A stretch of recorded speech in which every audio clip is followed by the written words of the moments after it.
त्याचा प्रश्न कायमस्वरूपी सोडवण्यासाठी माननीय मुख्यमंत्री महोदय महाराष्ट्र राज्य यांनी साधारणतः सप्टेंबर महिन्यामध्ये एक बैठक घेऊन आपल्याला यापूर्वी 892 करोड रकमेची जी पाणीपुरवठा योजना त्याला मंजुरी दिली होती. परंतु त्याच काळामध्ये आपल्याला शासनातर्फे निर्देश आले की वर्ल्ड बँक आणि आपली जी अर्बन डेव्हलपमेंट डिपार्टमेंट आहे आणि मित्रा या सगळ्यांच्या संयुक्त विद्यमानं ह्या प्रोजेक्टचं फायनान्सिंग जे आहे ते वर्ल्ड बँकच्या प्रोजेक्टच्या फायनान्सिंगमध्ये घ्यावं असे निर्देश आले. आम्ही सुरुवातीला जो डीपीआर बनवला होता तो साधारणतः 1600 कोटीच्या आसपास बनलेला होता. परंतु इनिशियल आम्ही जेव्हा ही योजना प्लॅन केली सोलापूर शहरामध्ये त्यावेळेस ती योजना साधारणतः नगरोत्थान योजनेमध्ये प्लॅन केली होती आणि त्याच्यामध्ये आम्हाला साधारणतः 25 ते 30% शेअर आपला असतो राज्य शासनाच्या योजनेमधून.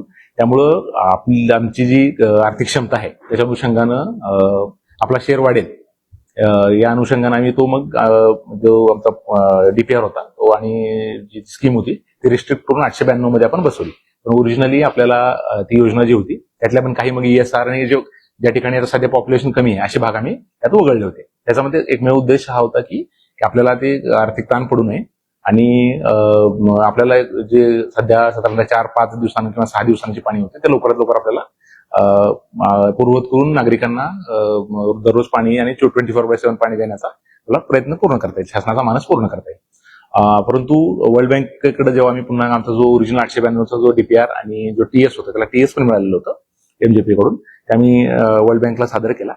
वर्ल्ड बँकेनं आम्हाला असं सुचवलं की हा जो प्रोजेक्ट आहे तो डिझाईन बिल्ड आणि ऑपरेट या तत्वावर राबवला जावा. म्हणजे जसं आपण बघितलं असेल की जसं हायवेमध्ये एखादा कॉन्ट्रॅक्टर असतो तो स्वतः बांधतो आणि साधारण 5 वर्ष 10 वर्ष तो मेंटेन करतो.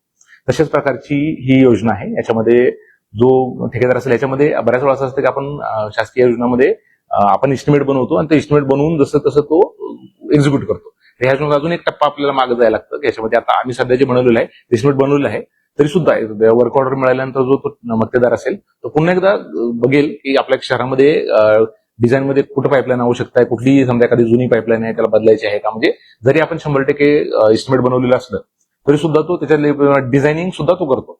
आपल्याकडे इतर प्रकल्पामध्ये डिझायनिंग असतं ते आम्ही करत असतो आणि तो डायरेक्टली एक्झिक्यूट करत असतो. ह्या प्रकल्पामध्ये परत आम्ही सध्या आता आम्ही डिटेल इस्टिमेट बनवलेलं आहे तरी सुद्धा त्याच्या लेवलला साधारणतः एक 4 ते 5 महिन्याचं तो डिझायनिंग करणे, इस्टिमेट करणे आणि मग करून मग ते डिझायनिंगचा पिरियड ओव्हर झाल्यानंतर आपण त्यांना मग तो काम फील्डवर सुरू करतो. म्हणजे वर्क ऑर्डर मिळाल्यानंतर साधारणतः 4 ते 5 महिने तो डिझायनिंगचं काम करत असतो. ह्या प्रोजेक्टमध्ये वर्ल्ड बँकेनं आम्हाला असं सुचवलं की DBO म्हणून आपल्याला जरी प्रणाली राबवायची असेल संपूर्ण शहराचं क्षेत्र आपल्याला कव्हर करावं लागेल आणि त्यानंतर मग त्यांनी जे उर्वरित जे क्षेत्र होतं आणि उर्वरित जे आम्ही काम म्हणजे निधी आमच्याकडे कमी म्हणजे ताण जास्त वेळ येईल SMS वर त्यामुळे जे वगळलं होतं आम्ही सुरुवातीला ते सुद्धा पूर्ण आम्हाला ऍड करायला सांगितलं. त्याचबरोबर आपल्याला साधारणतः 50 कोटी रकमेचं आमचं जे मेंटेनन्सची कॉस्ट इलेक्ट्रिसिटीची ते कमी होण्यासाठी साधारणतः आमच्याकडं 50 कोटी रकमेचे आम्ही जे सोलार प्लांट आहे ते सुद्धा प्रस्तावित करायला सांगितलं ज्यामुळे आमचं लॉंग टर्म मध्ये आमचं मेंटेनन्स आणि इलेक्ट्रिसिटी कॉस्ट कमी होईल.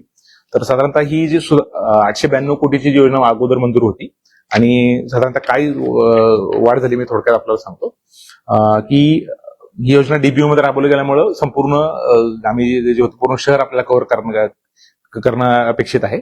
आणि याच्यामध्ये साधारण सौर ऊर्जा प्रकल्प 50 कोटी, त्याचबरोबर IDC म्हणून आहे आम्हाला वर्ल्ड बँकेनं गायडन्स दिलेलं आहे ते 79 करोड.